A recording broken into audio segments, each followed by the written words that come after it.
شیخ ربیع المدخلی حفظ اللہ سے پوچھا گیا کیا اس میں کوئی حرج یا گناہ ہے کہ جن سے استعانت مدد طلب کی جائے ظاہری اسباب کے تحت کسی جائز مباح یا قابل قبول کام جو شرعی اعتبار سے اس میں یہ بات علم میں رہے کہ کوئی ایسا شرکیہ عمل یا گناہ معصیت کا کام جن کے ساتھ نہیں کیا جا رہا، کہ جہاں میں شیخ فرماتے ہیں جن سے مدد لینا یہ دلیل ہے کہ جو مدد لینے والے ہیں وہ شرک میں مبتلا ہوئے ہیں، کیونکہ وہ اس کی مدد نہیں کرتے جب تک وہ اللہ عز و جل کے ساتھ کفر نہ کریں. یہاں تو نعوذ باللہ جو مصحف ہے قرآن مجید ہے اس کے اوپر پیشاب کرواتے ہیں،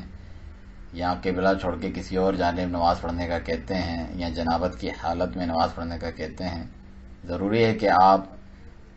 اس قسم کے کفریات کریں ان کا تعاون حاصل کرنے کے لیے.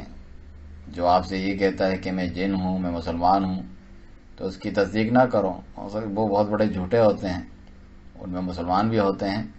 لیکن اس کا ایمان ثابت کرنے کے لیے دلائل کی ضرورت ہوتی ہے.